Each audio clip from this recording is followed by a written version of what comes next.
세계 한국인 기독교 총연합회가 소외된 이웃들과 함께 신년 할애회를 가졌습니다. 노숙인 100여 명과 함께 드리는 신년 예배 현장을 다녀왔습니다.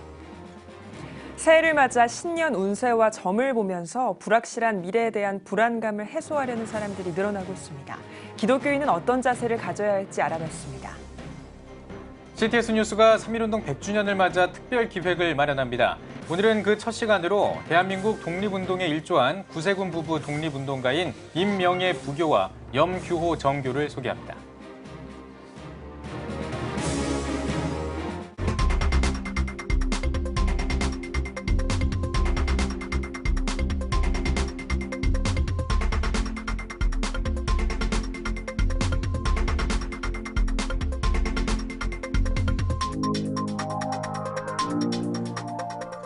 시청자 여러분 안녕하십니까? CTS 뉴스입니다.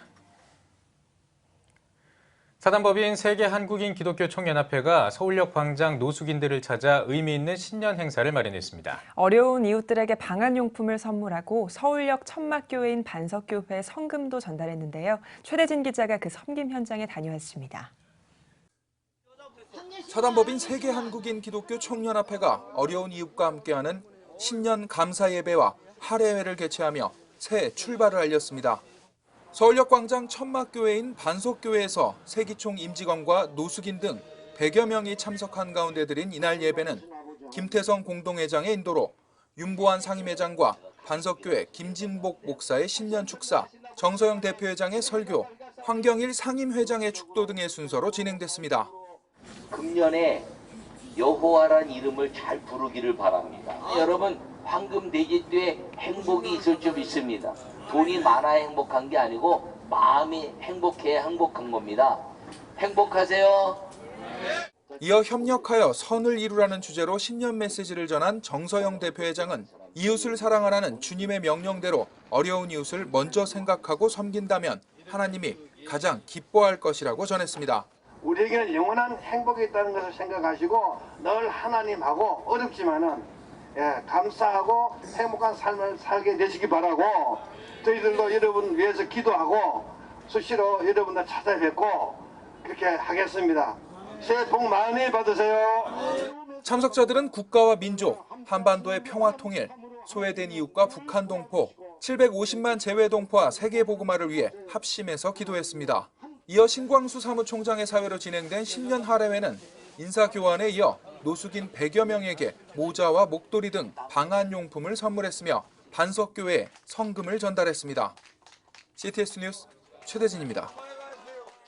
한 해를 시작하면서 신년 운세나 토정 비결, 타로 점 등에 관심을 가지는 사람들이 많습니다. 하지만 이런 무속신앙에 기독교인들도 예외는 아니라고 하는데요. 하지만 재미로 한번 보기에는 경계해야 할 부분이 많아 보입니다. 보도에 박세영 기자입니다. 황금돼지의 해인 2019년 기해년. 한 해를 잘 살아보기 위해 각자가 목표 설정에 여념이 없습니다. 작년보다 나은 1년을 다짐하지만 한편으로 생각만큼 따라주지 않는 현실로 인한 고민도 적지 않습니다. 자연스레 사람들의 관심이 가는 분야는 신년 운세나 토정 비결. 청소년들은 길거리에서 어렵지 않게 찾을 수 있는 타로 카페 등에 발걸음으로 옮기기 쉽습니다. 문제는 기독교인들도 예외가 아니라는 점. 무속인이었다가 기독교로 개종한 한 성도는 기독교인들이 점을 보는 이유로 하나님을 신뢰하지 못하기 때문임을 단호하게 지적합니다. 하나님보다는 빨리 그걸 보려고 하는 거죠. 그리고 불투명한 미래. 그러니까 하나님이라는 존재를 우리한테 그러니까 옛날에 그 무속 세계에 있었을 때 예를 들어서 저한테 온 모든 사람들은 그 하나님 아버지를 믿는 것이 아니라 이 신이 해결을 못하니까 다른 신한테 해결받기 위해서 오는 거거든요. 그건 믿는 게 아니에요. 재미로 한두 번 드나들겠다는 생각에 대해서도 경계의 말을 이어갑니다. 운세, 미래와 관련된 세계는 한번 시작하면 계속할 수밖에 없는 장치들이 촘촘히 마련돼 있다는 겁니다. 또 어떤 종류의 점괘든 자신들이 섬기는 신을 의지하고 있어 이것을 찾아가는 것은 사망의 길로 가는 것임을 덧붙입니다. 제가 아프잖아요. 예를 들어서 아프면 만약에 내가 무속 세계에서 그 아픈 걸 낫기 위해서 구술을 할 거 아니에요. 구술을 하고 어떤 일을 하고 어떤 걸 물어봤을 때 어떤 행위를 한단 말이에요. 그러면 그 아픈 게 완벽하게 낫는 것이 아니라 또 다르게 뭐 때문에 아프고 그 또 다른 구실을 만들어 놔요. 돈 주고 사망을 사는 길이라고. 그 얘기는 꼭 좀 전해주고 싶어요. 어플리케이션 등 온라인상에서의 사업 확장으로 이제는 접근 방법마저 쉬워진 각종 운세와 점. 목회자들은 시대와 상황이 변하는 중에도 변하지 않는 존재인 하나님을 바라보는데 힘을 쏟아야 한다고 강조합니다. 우리 그리스도인들이 새해가 되면 참으로 할 일이 많겠지만 그래도 우리의 미래를 알고 계시고 생사복을 주관하시는 그 하나님께 나아가야 됩니다. 그래서 우리를 향한 뜻과 우리의 비전을 하나님으로부터 받는 그런 새해 시작이 됐으면 좋겠습니다. 2019년 기해년 무엇을 의지하고 나아갈 것인지 현명한 판단이 요청되는 시점입니다. CTS 뉴스 박세현입니다.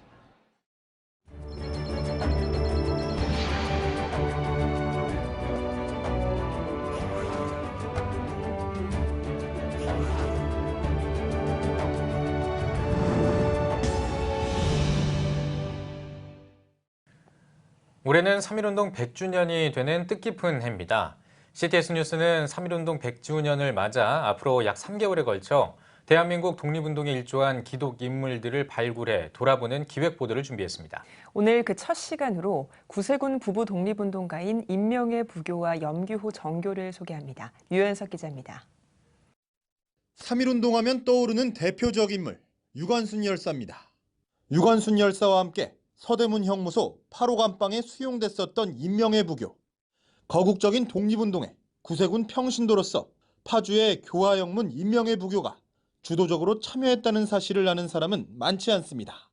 임명의 부교는 1919년 3월 10일 교활이 공립보통학교 교정에서 100명의 학생과 함께 독립만세를 선창하고 학생들이 만세를 따라 외치는 독립만세 운동을 함으로써 파주 주민들의 애국심을 불타오르게 했습니다.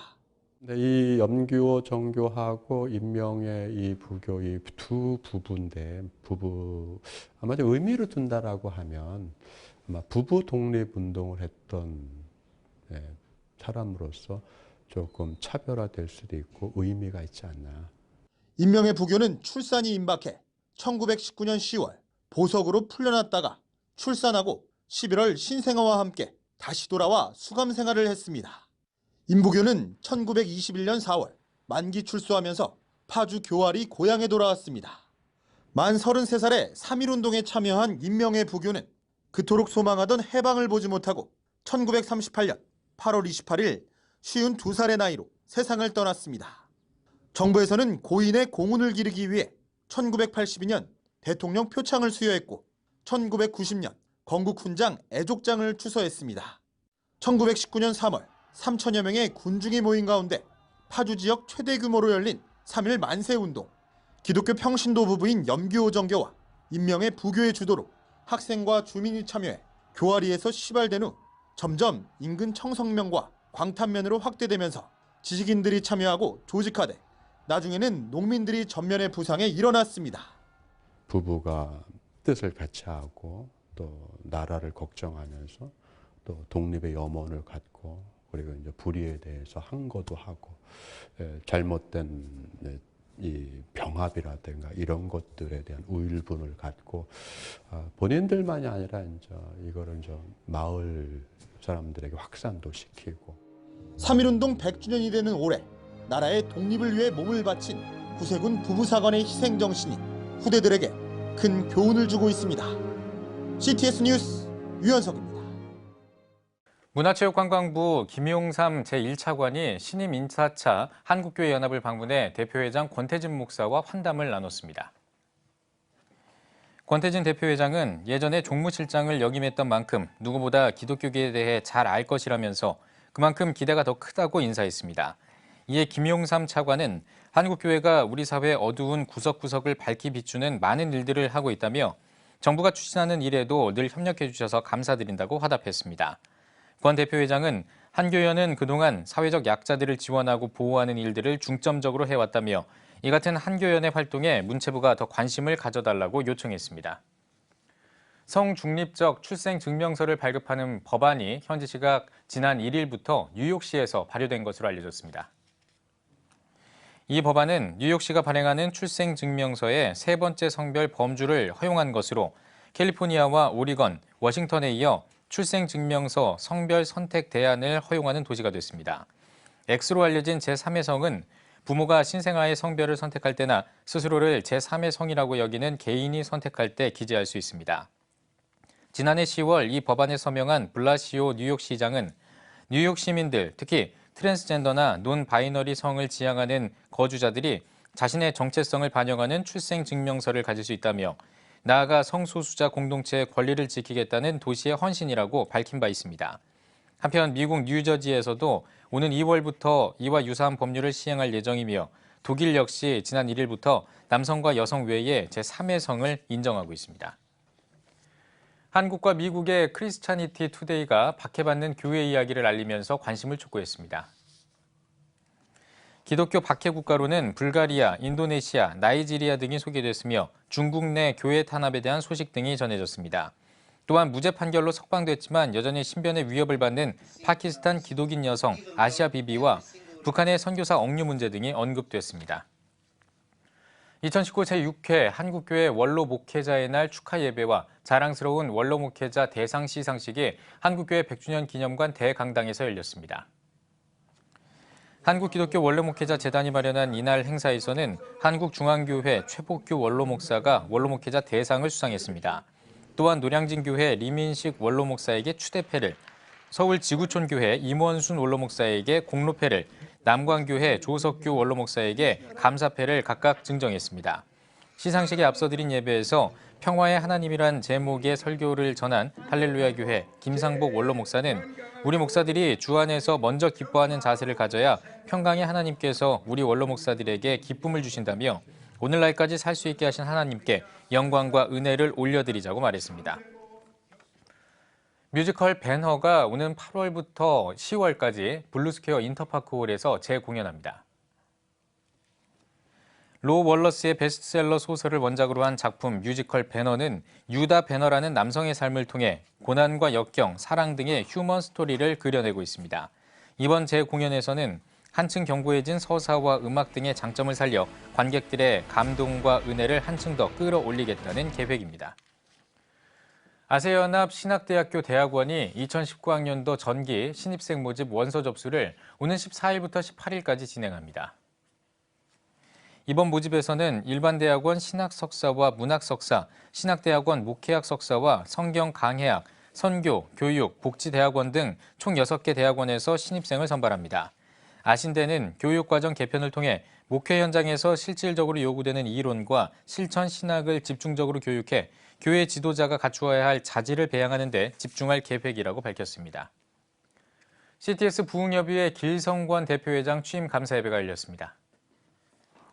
CTS 부흥협의회 길성권 대표회장은 CTS 부흥협의회 대표회장으로 섬기게 하신 하나님께 모든 영광을 올려드린다며 예수 그리스도의 이름으로 하나님 나라 확장과 한국교회를 섬기는 일에 앞장서서 일하는 CTS 부흥협의회가 되도록 노력하겠다고 포부를 밝혔습니다. 예배는 CTS 부흥협의회 윤호균 대표 총재의 설교와 특별기도, 둘로스 선교단의 특별 찬양과 축가의 시간 등으로 진행됐습니다. 우리 CTS 부흥협의회가 한국교회를 살리고 가는 곳마다 집회하는 곳마다 갈등이 또 반목이 회복되고 다시 열성을 회복하는 그런 부흥회가 되도록 저는 앞장서고 많은 회원들과 함께 가겠습니다.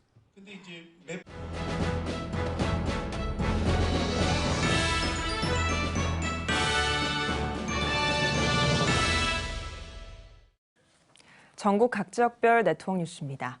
그리스도의 교회 총회가 다시 새롭게 다시 거룩하게라는 주제로 제83차 신년 할애회를 개최했습니다.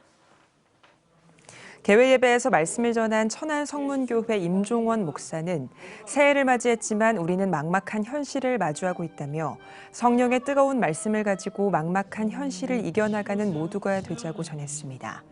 이어 참석자들은 성찬식을 진행했으며 그리스도의 교회 총회 총회장 이은대 목사와 임마누엘 크리스천 유니버시티 이사장 안대진 목사가 나와 협약식을 가졌습니다.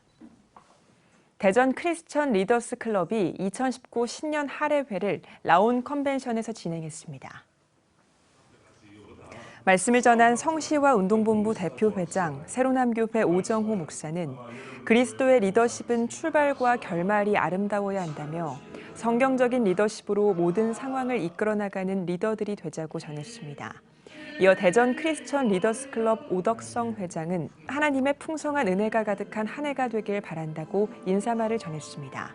한편 대전 크리스천 리더스 클럽은 지난 2003년부터 대전 지역 기독교인 기관장과 단체장, 대학교 총장과 CEO 대표 등 40여 명이 모여 매달 2번 조찬 예배를 드리고 대전시를 위해 기도하며 복음화와 성시화를 위해 힘쓰고 있습니다. 예장 합동 목포 제1노회가 지난 4일 세목포 제1교회에서 신년 감사 예배를 드리고 할애회를 가졌습니다. 예배에서 세목포 제1교회 김광식 목사는 진정한 하나님의 교회는 음부의 권세에 굴하지 않고 진리를 사수하며 영혼을 살리는 구령 사역을 감당해야 한다며 희망차고 복된 새해 각 도시와 지역마다 하나님의 나라를 확장하는 교회가 되길 바란다고 전했습니다. 이어 신년 할애회와 공로상 시상 및 목회자 색소폰 합주단, 한나 3호 중창단 등의 축하 공연이 진행됐습니다. 예장 합동 목포 선호회가 지난 3일 유달교회에서 2019년 신년 할애회를 개최했습니다. 예배에서 직전 노회장 모상규 목사는 지금 우리는 변화무쌍하며 한치 앞을 볼 수 없는 암흑과도 같은 시기를 지나고 있다며 오직 생명의 빛으로 인도하시는 예수 그리스도를 통해 어두움을 이겨내고 승리를 누리는 한 해가 되길 바란다고 전했습니다. 이어 참석자들은 국가와 민족, 총회와 노회, 지교회와 산하단체를 위해 특별 기도 시간을 가졌습니다. 한국기독교대안학교연맹이 주최하고 미랄 두레학교 교육연구소가 주관하는 기독교대안학교 콘퍼런스가 지난 2일부터 4일까지 진행됐습니다. 함께 주님의 숲을 거닐다란 주제를 가지고 진행된 둘째 날 콘퍼런스에선 한세대 기독상담학 교수 이문미 목사가 주 강사로 나서 하나님의 뜻을 행하는 그리스도인의 참 스펙을 강조했습니다. 콘퍼런스에선 하나님의 뜻을 품는 학급 경영, 4차 산업혁명 시대 믿음의 다음 세대들을 위한 코딩 교육 등 12개 배움의 산책 강좌가 진행됐으며 참여한 교사들은 현장 교육 내용을 서로 공유하는 시간을 가졌습니다. 지금 오늘날 우리 교회 학교 교육이 많이 무너지고 있거든요. 그래서 저는 교회 교육의 대안은 기독대안학교다라고 부르짖고 있거든요. 기독대안학교를 설립하면 주 5일 동안 하나님의 말씀을 기본으로 해서 우리 아이들 제대로 교육할 수 있기 때문에 오늘날 1교회 1학교 운동을 우리도 지금 전개해야 될 때가 됐다 그렇게 생각합니다. 이번 콘퍼런스에는 45개 대안학교 400여 명이 참여했습니다. 대한예수교장로회 합동총회 전주노회 신년 할애 예배가 전주 북문교회에서 드려졌습니다.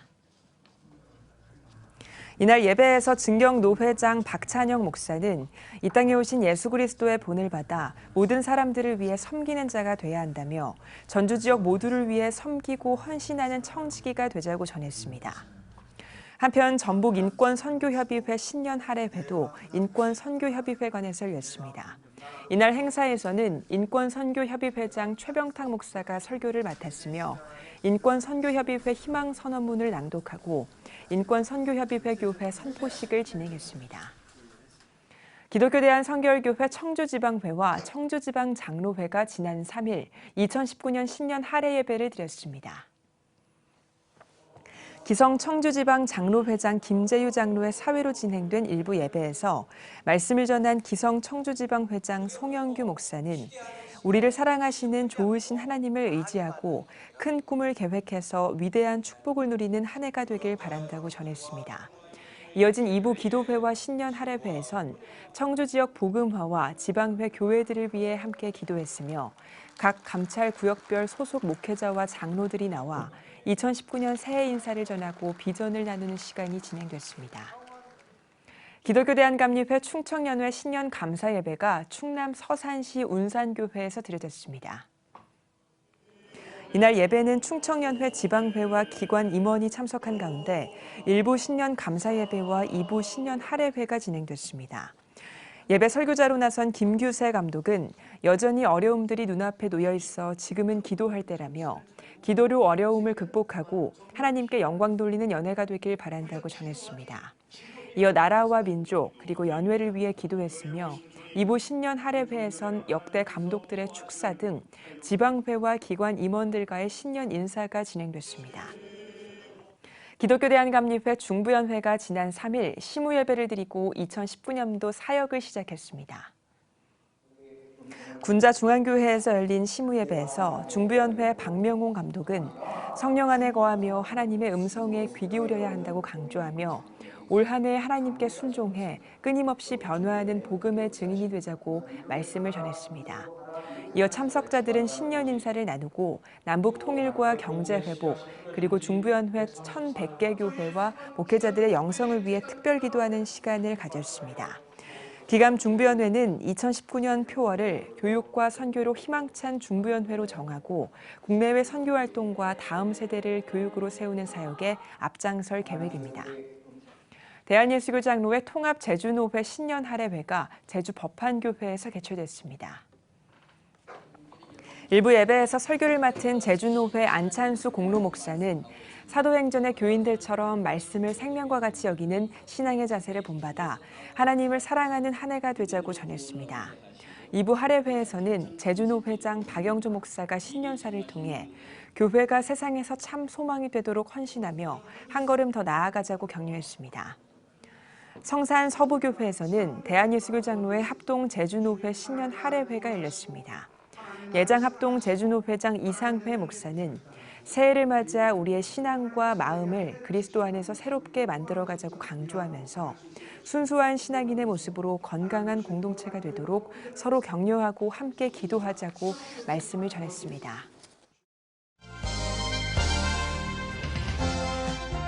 여러분은 지금 CTS 뉴스를 시청하고 계십니다.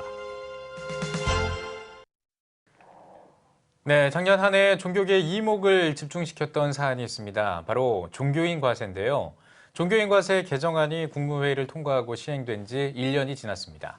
방송을 시청하시는 많은 목회자들도 점검이 필요한 시점인 것 같은데요. 네, 오늘 뉴스 더보기 시간에는 사마회계법인 최호윤 회계사와 함께 종교인 과세 시행 1년을 돌아보고 점검해야 할 요소들을 짚어보겠습니다. 회계사님 안녕하십니까? 네, 안녕하세요. 네, 반갑습니다. 자, 종교인 과세가 시행된 지 이제 1년이 넘었네요. 네. 예, 법 개정부터 목회 현장에 적용되기까지 정말 많은 일들, 많은 마찰들도 있었고요. 네. 어쨌든 시행이 됐고 1년이 지났습니다. 지난 1년에 종교인 과세 지금 어떻게 진행이 되고 있는지 그 현황을 좀 짚어주시죠. 예.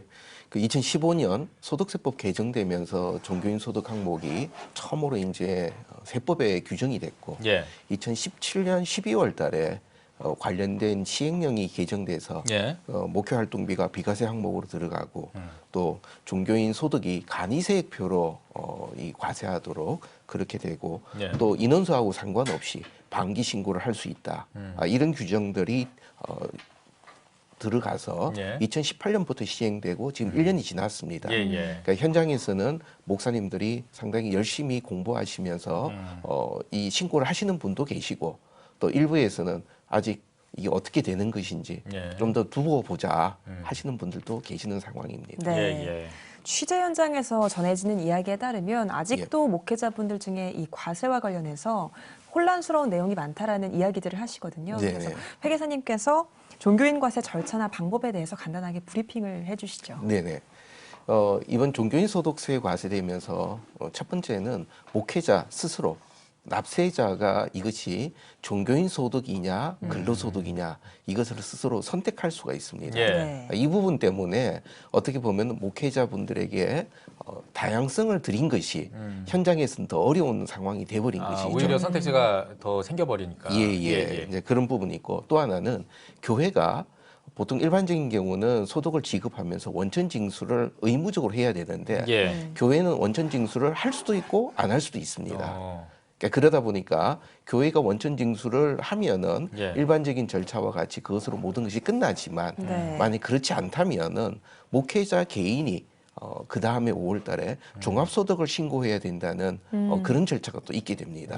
그래서 그 부분이 현장에서 여러 가지 선택에 대한 폭 때문에 좀 어려운 분들이 계시고 그리고 교회는 이런 연말정산 원천징수와 상관없이 네. 그 다음에 3월 10일까지 지급 명세서를 반드시 제출해야만 됩니다. 네. 그 부분은 교회가 반드시 지켜야 되는 부분이고요. 그리고 이 종교인 소득에서 아주 특이한 부분들은 교회가 규약이라든지 아니면 의결로 목회 활동비 관련 규정을 정해놓고 거기 따라서 목회 활동비가 지급이 되면은 이 부분이 비과세 네. 항목으로 들어갑니다. 네, 지금 화면에 나가는 게 절차죠. 신고 절차. 네. 신고 절차에서 왼쪽 편에 나오는 부분은 교회가 원천 징수를 하는 경우를 의미하고 네. 오른쪽은 교회가 원천 징수를 안 했을 때, 네. 또 교회가 연말정산을 안 했을 때는 본인이 종합소득 신고하는 것으로 이 전체의 절차가 마무리된다 하는 의미입니다. 네. 그러면은 원천 징수를 할 수도 있고 안 할 수도 있다 이렇게 선택이 가능하다고 하셨잖아요. 예. 원천 징수를 했을 때는 어떤 장점이 있고 또 안 했을 때는 어떤 장점이 있는지 선택을 해야 되는 거니까 혹시 잠깐 간단하게라도 보여줄 수 있을까요? 뭐 교회 내에 목회자분들이 많으시면은 원천 징수를 교회가 하는 것이 목회자분들이 좀 편리하죠. 마치 우리 일반 직장인들이 전혀 세금에 대해 고민 안 하는 것과 동일하죠. 그런데 예를 들어서 교회의 목회자가 개척교회 하시면서 한 분이 계시다. 그 경우는 원천 징수하고 신고하느니 그냥 본인이 종합소득 신고하는 것이 훨씬 더 편리한 부분이라고 볼 수 있습니다. 그리고 더불어서 현장에서 많이 나왔던 질문들을 몇 가지 좀 간략하게 소개해드리면 지금 가장 먼저 많이 나오는 얘기 중에 하나가 이거 우리 잘 모르다가 전반기에는 세금에 대해서 전혀 고민을 못하다가 이제 보니까 이제 신고한다. 그럼 앞에 신고 안 한 거에 대해서는 뭐 세무서에서는 원천 징수 안 했다는 가산세도 있다. 또 아니면은 세금 안 냈다는 가산세도 있다. 이거 어떻게 해야 되느냐. 근데 교회가 원천 징수하는 부분은 이게 선택 사항이기 때문에 뭐 가산세가 해당이 안 됩니다.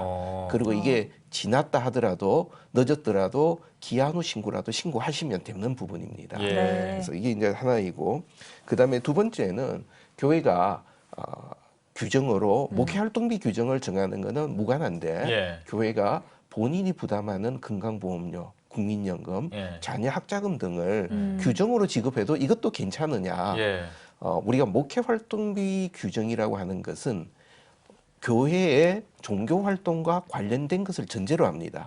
그래서 그 경우는 모두가 다 비과세이지만 우리가 본인의 건강보험료, 또 국민연금, 자녀학자금은 종교활동과 직접 관련된 것이 아니라 개인에게 귀속되는 것이니까 이 부분은 과세소득으로 들어가게 됩니다. 그렇군요. 그리고 또 교인으로부터 직접 받으면 어떻게 되느냐. 이 부분은 교회로부터 받는 것이 아니니까 이거는 일반적인 기타 소득으로 분류가 됩니다. 그리고 또 목사님들이 외부에서 강의하고 받으시는 경우 이 경우는 교회에서 받으시는 것이 아니라 학교라든지 다른 기관에 가서 말씀을 전하시기 때문에 이 부분도 종교인 소득이 아니라 일반 기타 소득으로 분류가 됩니다. 그리고 또 하나 이제 많이 나오는 질문들이 교회에서 성가대 지휘자분들, 반주자분들, 또 아니면 영상에서 일하시는 분들, 그분들에게 뭐 한 달에 뭐 10만 원, 20만 원 이렇게 지불하실 때 그럼 이거는 뭐가 되느냐? 근데 반주자 또 지휘자분들은 종교인이라고 분류가 안 되기 때문에 일반적인 세법 규정으로 이것이 진행이 돼야 됩니다. 그렇군요. 세금을 책정할 때 결국 소득에 대한 정의와 또 신고 형태가 중요할 텐데 아직 몇 차례 여러 번 설명을 드린 바 있지만 아직도 이제 근로소득 신고와 기타 소득 신고를 좀 차이점을 모르시는 분들이 많거든요. 이 부분을 설명을 해주시죠.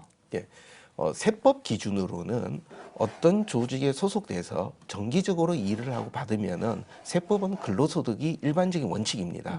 그래서 목회자분들이 받으시는 소득도 일반 세법 논리로는 근로소득에 해당되지만 세법이 종교인 소득 항목을 신설하면서 목회자가 교회로부터 받는 돈은 세법 논리와 상관없이 종교인 소득으로도 분류가 되어 있습니다.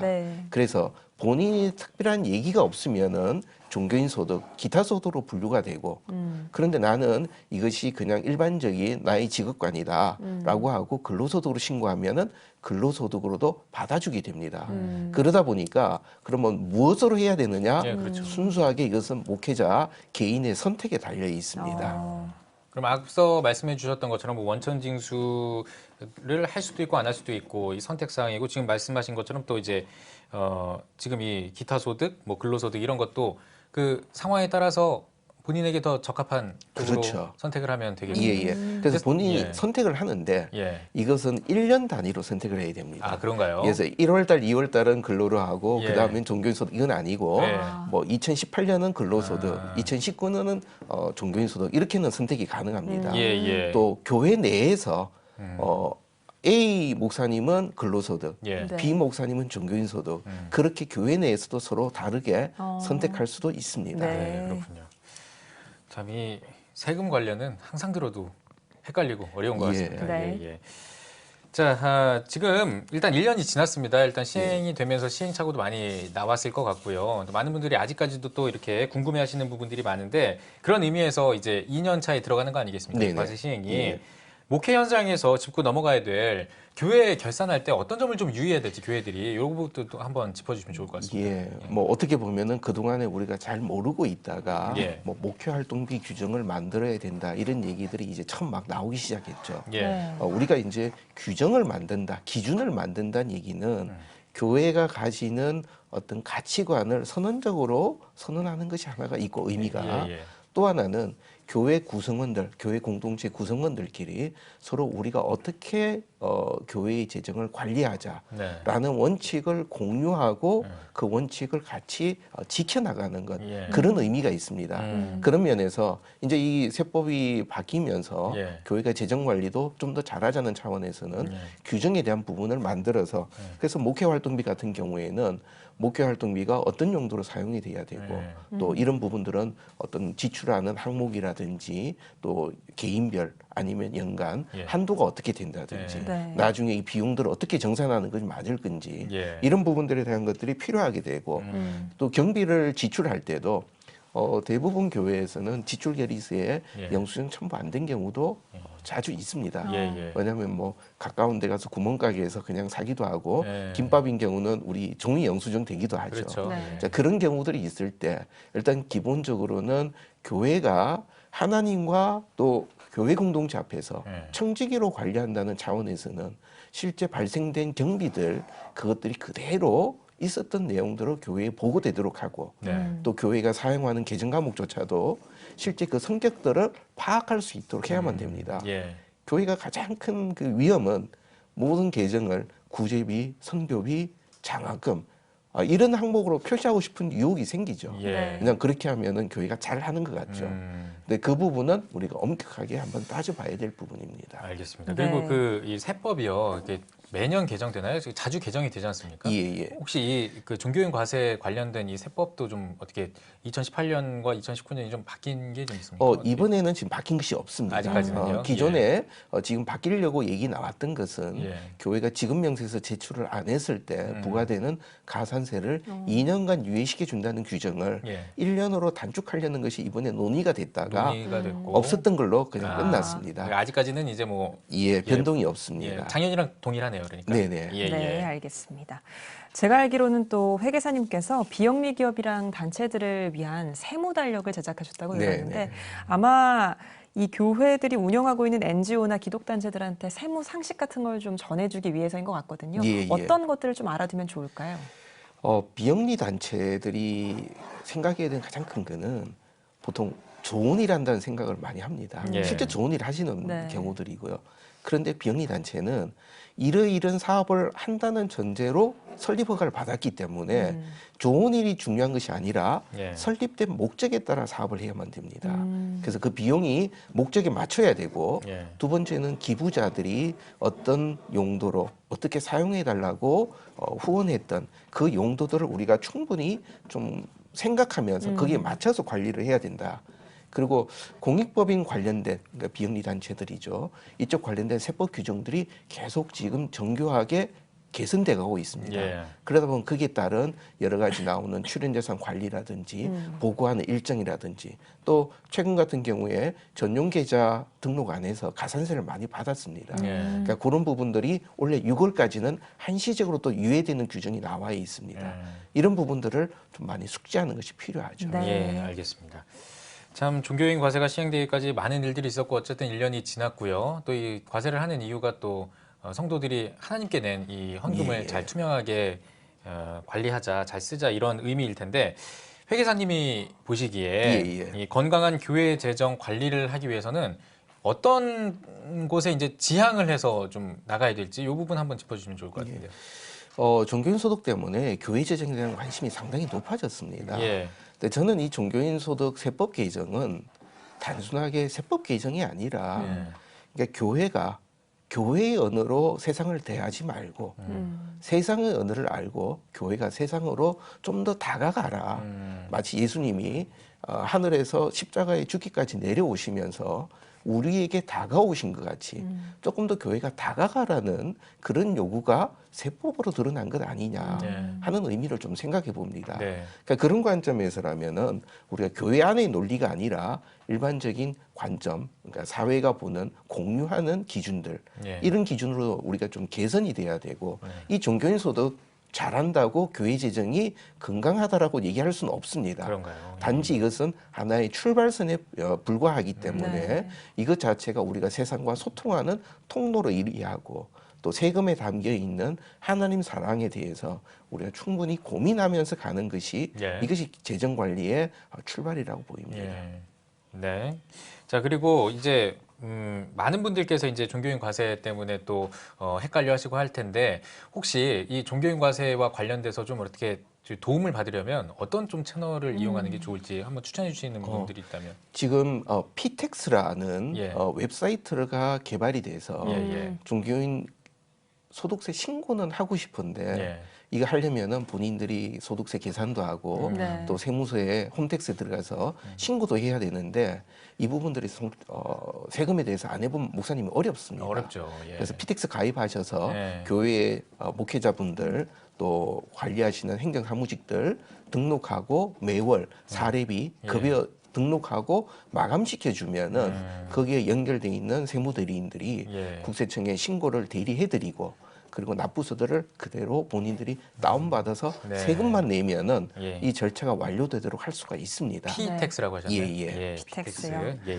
회계사님 대담을 마무리하기 전에요. 지금 방송 보시고 계신 분들 중에 지금 당장 아무것도 안 한 목회자분들이 계시다면 어떤 것부터 해야 되는지 간단하게 요약을 다시 한번 해주시겠어요? 지금 전혀 안 하신 경우다 하면은 올해 3월 10일까지 교회가 목회자분들에게 지급했던 그 지급 금액 개인별로죠. 개인별 지급 금액을 정리한 내역을 보통 지급 명세서라고 표현을 합니다. 그 지급 명세서를 3월 10일까지 세무서 제출하는 것. 그것이 가장 첫 번째입니다. 그런데 그것을 제출하기 이전에 교회가 일단은 홈택스에 가입이 돼 있어야 되죠. 보유번호 받고 홈택스 가입하시고 그래서 그 자료가 끝나는 것이 2018년에 대한 마무리가 되고 2019년부터 새로 시작하실 때는 우리가 이것을 매월 신고를 어떻게 할 것이냐 원천징수 신고를 할 것이냐 아니면 목사 개인이 하도록 할 것이냐 하는 부분을 결정해서 선택하시고. 교회가 신고하시겠다면은 매월 단위로 신고하시는 방법들이 있습니다. 알겠습니다. 마지막으로 한국교회 성도님들께 한 말씀 부탁드리고 대담 마무리하겠습니다. 이 종교인 소득세에 관련돼서 언론에서도 상당히 관심이 높습니다. 사회가. 그러니까 그 얘기는 결국은 종교인들이 어떤 관점으로 세금을 대하느냐. 물론 우리가 세금이라고 얘기할 때 경제적인 차원에서 세금을 줄이는 절세라는 면도 분명히 필요합니다. 그러나 우리에게는 경제적 기준 이전에 하나님 사랑과 이웃 사랑이라는 측면의 기준이 중요하게 있습니다. 그래서 우리가 선택하는 기준이 단순히 경제적인 기준이냐 아니면 하나님 사랑과 이웃 사랑에서 우리가 선택하는 것이냐 그 부분들이 이 종교인 소득세 과세에서는 우리가 충분히 좀 고민을 해야 될 부분이라고 생각이 되고요. 또 하나는 지금 현장에서 많이 나오는 얘기가 교회 우리 잘 모른다. 이 현실입니다. 그러나 우리가 모른다는 얘기를 갖고 사회 보고 우리가 모르니까 당신들이 우리를 이해해달라. 그러니까 이런 관점이라면은 사회가 우리와 소통하는 것이 아니라 우리를 이상한 집단으로 보게 되죠. 우리 내부에서 더 많이 공부하고 우리가 사회를 끌고 가고 우리가 사회를 이해하는 차원으로 우리가 좀 변화돼서 그래서 사회를 품는 마음으로 하나님 사랑을 전할 수 있었으면 하는 바람입니다. 네, 알겠습니다. 네, 오늘 뉴스 더보기 시간에는 삼화회계법인 최호윤 회계사와 함께 종교연구가세 시행 1년을 돌아봤습니다. 회계사님, 오늘 귀한 말씀 고맙습니다. 네, 감사합니다.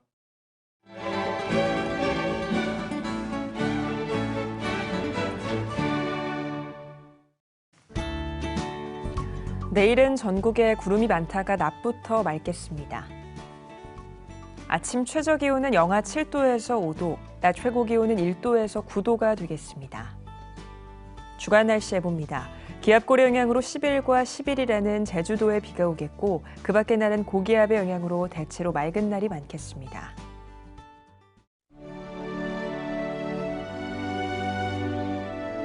백만인 기도운동에 새롭게 참여하신 분들입니다.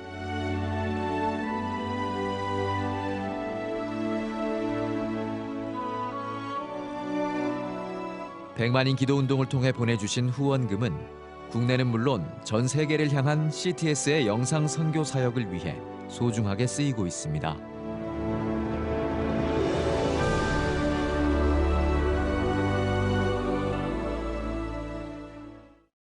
CTS 뉴스 오늘 순서 여기까지입니다. 시청해주신 여러분 고맙습니다.